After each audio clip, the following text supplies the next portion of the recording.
April 25, 1944, Knutsford, England.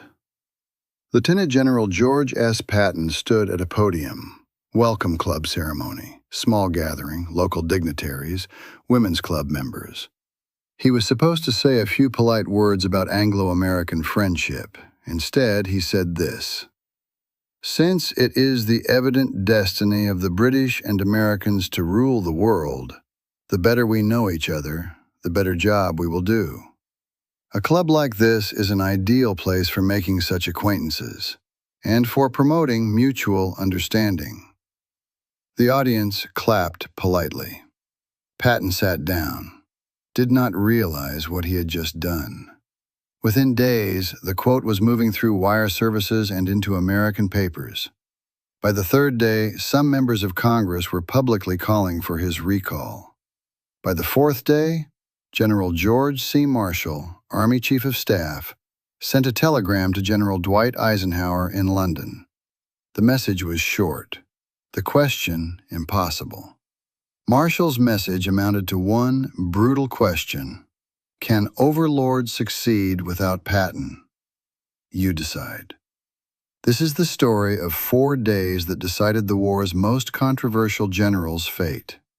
How one careless speech triggered a crisis, how Marshall forced Eisenhower to make the hardest call of his command, and why the answer was yes and no at the same time. When a general asks, "Can we win without him?" he is not asking for advice. He is forcing you to take the risk. April 1944.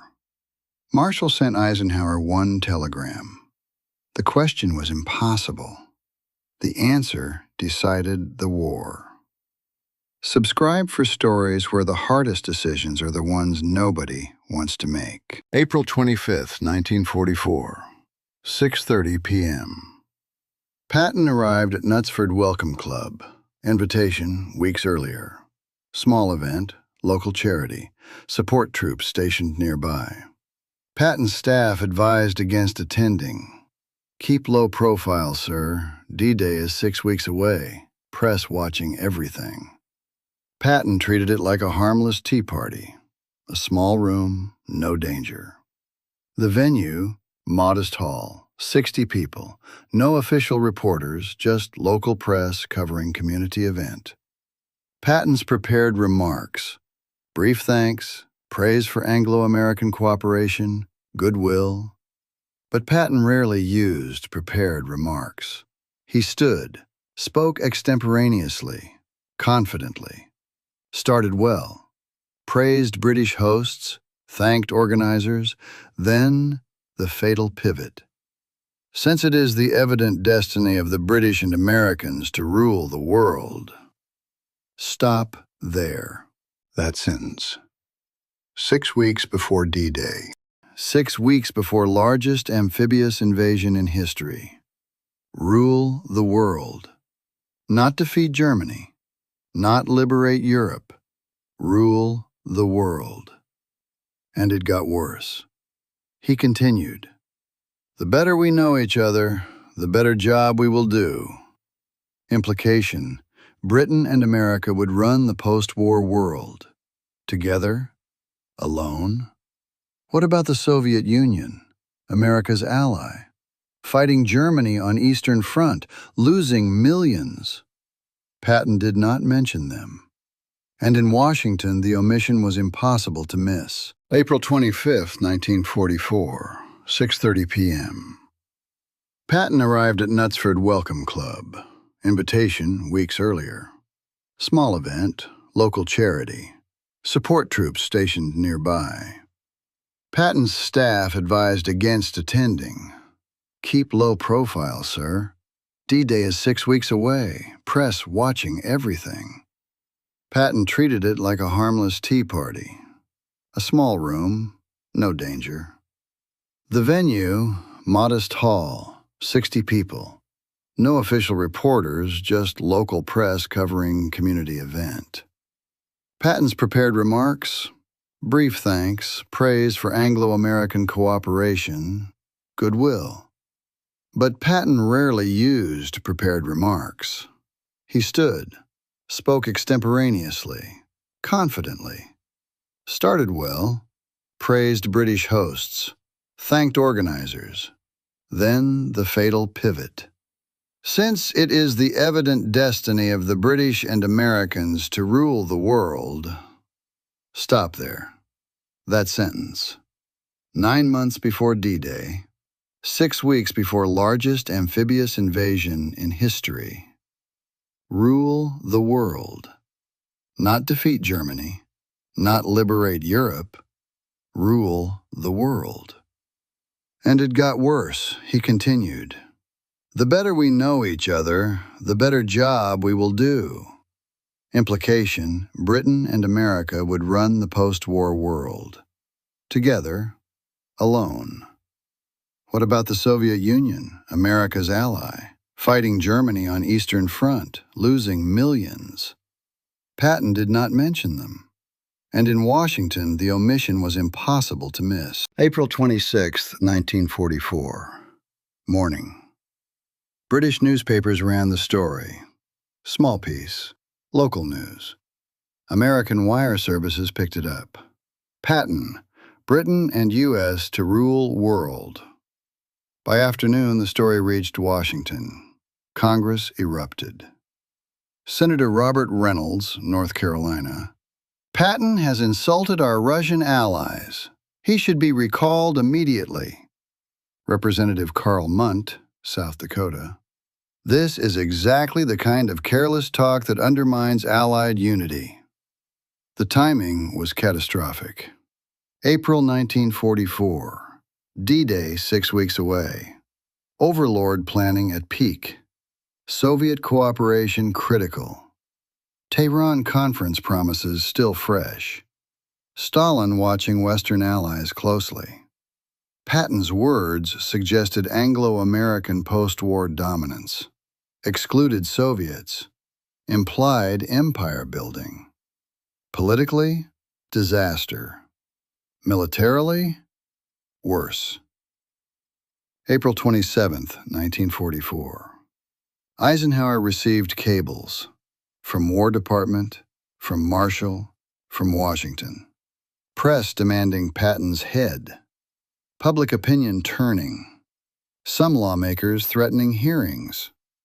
And D-Day, 40 days away. Patton commanded 3rd Army, designated for breakout after Normandy landings. Exploitation force, rapid advance, critical role. There was no clean replacement, and no time to rehearse a new one. Eisenhower sat at his desk, stared at the cables. This was not the first time. August 1943. Patton slapped soldiers. Eisenhower reprimanded him, kept him. November 1943. Drew Pearson broke slapping story publicly. Eisenhower defended Patton, survived. January 1944. Patton assigned 3rd Army Command for Overlord. Now, April 1944. 6 weeks before invasion. Patton did it again. Eisenhower picked up the phone, called Patton. April 28, 1944, evening. George, what the hell did you say at Knutsford? Patton sounded confused. Just routine stuff, Ike. British-American friendship. Standard. You said we are going to rule the world. You forgot to mention the Russians. Silence. Jesus Christ. Exactly. Washington is going insane. Marshall wants an explanation. Congress wants your head. Patton's voice tightened. It was a goddamned tea party, Ike. 60 people, no official press. Does not matter. It is in every newspaper in America. You have given Stalin ammunition. You have given Congress an excuse to tear me apart for keeping you. What do you want me to do? I do not know yet. Marshall is waiting for my recommendation. Eisenhower hung up. He did not sleep that night. April 29, 1944. Morning. Eisenhower cabled Marshall. laid out the situation, asked for guidance. Marshall's response arrived that afternoon. The telegram was precise, clinical, and impossible. It was a telegram that read like a spreadsheet, costs on one side, risk on the other. I have been considering the matter on a purely business basis. Business basis. Not friendship, not loyalty. Calculation. Marshall continued. Its effect on you and the troops and on the confidence of the public in the War Department and in you is opposed to the unmistakable fact that Patton is the only available Army commander for his present assignment who has had actual experience in fighting Rommel and in extensive landing operations followed by a rapid campaign of exploitation. Translation. Patton hurts your credibility, but he is the only one with the right experience. Then the kill shot. Whether or not we can forego the latter advantage because of the unfavorable effects referred to, I leave entirely to your decision. Read it again. I leave entirely to your decision. Marshall, Army Chief of Staff, dumped the decision on Eisenhower. Not guidance, not an order, a question. Can Overlord succeed without Patton? You decide. Eisenhower read the telegram 3 times. He read it again at dawn, coffee cold, the paper soft at the folds. Marshall had just handed him an impossible choice. April 30, 1944. Eisenhower called his staff, senior commanders, trusted advisors. The calculation was brutal. Fire Patton and you calm Washington, repair relations with Soviets, show discipline, protect your reputation. But you gamble the breakout. You lose the most experienced exploitation commander. You lose the man who knows Rommel's tactics. You lose the general the Germans already fear. And you have no time to train a replacement before D-Day. Keep Patton and you keep the weapon. The proven tactical commander, the general who fought in Sicily and North Africa, the man Third Army morale depends on. But you keep the fire. The political firestorm continues. Your judgment gets questioned. Marshall's confidence potentially damaged. Overlord credibility at risk. Eisenhower stared at his staff, then asked the room, "Can someone else do Patton's job?" Lieutenant General Omar Bradley, Eisenhower's deputy. Technically, yes. Practically, no. Explain. We can find someone to command Third Army, but can we find someone who attacks like Patton? Someone the Germans are already terrified of? Someone who will not hesitate when the breakout window opens? Silence. Air Chief Marshal Arthur Tedder, Eisenhower's deputy for air. The deception plan has Patton commanding a phantom army group exactly because the Germans fear him. German intelligence remained fixated on Patton and that phantom force. That fixation was part of the deception's power. And if I fire him, they will know something is wrong. They will reassess their intelligence. The deception falls apart. More silence. Eisenhower stood, walked to the window. London outside. Cloudy, rainy. 40 days until D-Day. Thousands of soldiers training, thousands of ships loading, thousands of plans finalized. And one general who could not keep his mouth shut. May 1st, 1944, morning. Eisenhower drafted his response to Marshall. The telegram was short. I have decided to retain General Patton in command of Third Army. I will issue a severe reprimand. This is his final chance. One more incident, and I will relieve him regardless of timing.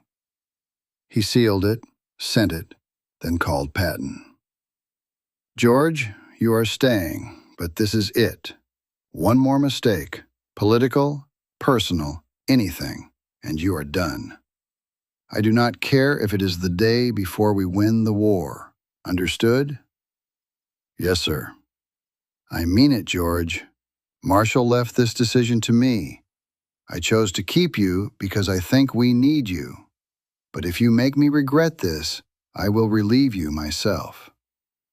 Understood, Ike. Eisenhower hung up. He had made the call. Marshall's question answered. Can Overlord succeed without Patton? Eisenhower's answer? Maybe. But I am not willing to find out. May 2nd, 1944. Washington press reaction mixed. Some praised Eisenhower's courage. Stands by his general. Others condemned it. Patton gets away with it again. Congress grumbled but did not force the issue. D-Day too close. Cannot change commanders now. June 6, 1944. D-Day. Normandy landings. Success. Patton? Not there. Still in England. Part of deception. Germans still believed he would lead the real invasion somewhere else. July 1944. Breakout from Normandy. Third Army activated. Patton unleashed. Raced across France. Liberated Paris. Drove to German border. Everything Eisenhower gambled on, validated. Patton was irreplaceable. For that specific role, at that specific time. Here is what nobody talks about. Marshall did not ask, should we fire Patton? He asked, can we win without him? Different question. Should we fire equals moral judgment. Can we win without equals tactical calculation. Marshall forced Eisenhower to answer tactically, not morally. Because morally, the answer was clear. Yes, fire him. He is a liability. But tactically, maybe not. He is uniquely qualified. Marshall knew Eisenhower would agonize over moral choice. So Marshall removed it from the equation. Purely business basis. Not friendship, not loyalty, not politics. Can Overlord succeed without Patton? Eisenhower had to calculate. Patton's experience versus replacement's learning curve. Patton's aggression versus cautious alternative. Patton's reputation, enemy fears him, versus unknown. The calculation came out, keep him. Risk is too high. But here is the trap. By framing it as Eisenhower's decision, Marshall protected himself. If Patton succeeded, Eisenhower chose well. If Patton failed, Eisenhower's judgment questioned, not Marshall's. Perfect bureaucratic maneuver. July to December 1944. Patton's Third Army, spectacular success. Broke out of Normandy, raced 600 miles in 3 months, relieved Bastogne, crushed German resistance. Eisenhower's decision, vindicated. Marshall's calculation, correct. But here is what the business basis calculation did not count. How many times can you give someone final chances? August 1943, slapping incident. Final warning. November 1943, public scandal. Final warning. April 1944, Knutsford speech. Final warning. Each time, this is it, George. Each time, kept anyway. What does that teach? That final does not mean final. That indispensability trumps accountability. That the mission excuses the man. December 9th, 1945. Patton, now military governor of Bavaria, gave remarks widely condemned for minimizing former Nazis. Public outrage. Eisenhower removed him the next day. No telegram to Marshall this time. No, you decide. War over. Overlord long past. Patton no longer indispensable. December 21st, 1945. Patton died. Car accident. Neck injury. Paralyzed 12 days, then gone. Never faced consequences for December 9th interview. Never answered for Knutsford. Never served the final warning. Because by the time accountability came, he was already dead. The question Marshall asked, can Overlord succeed without Patton? Eisenhower answered, no, too risky. History's answer? We will never know. Patton stayed, Overlord succeeded, connection assumed.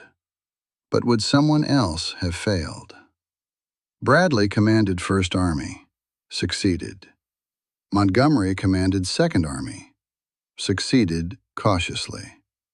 Hodges could have commanded 3rd Army, maybe succeeded, maybe not.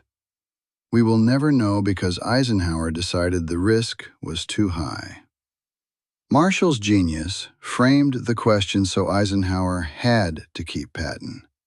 Can we win without him? Not, should we tolerate him? The first question has uncertain answer. The second has clear answer. No. Marshall knew which question to ask. Final truth. Marshall's telegram was barely 100 words. Changed Patton's fate. Changed Overlord's command structure. Changed accountability standards for the rest of the war. I leave entirely to your decision. 8 words. Gave Eisenhower authority, gave Marshall cover, gave Patton immunity. The decision was not right or wrong, it was calculated. Can we win without him? Eisenhower said, maybe, but I am not willing to find out. Marshall said, your call. Patton said nothing. He kept making mistakes. History said, Overlord succeeded. But the soldiers who served under commanders who got fired for less, they noticed. The system's message, if you are indispensable enough, accountability does not apply. Marshall asked the question that forces a man to keep Patton. Nobody asked the question that forces a system to change. Marshall asked the question that forces a man to keep Patton. Nobody asked the question that forces a system to change. Can we win without him? Eisenhower said no. But the soldiers who served under generals fired for less? They noticed the system's message. Indispensability trumps accountability. Subscribe for World War II stories that ask both questions, not just the convenient one.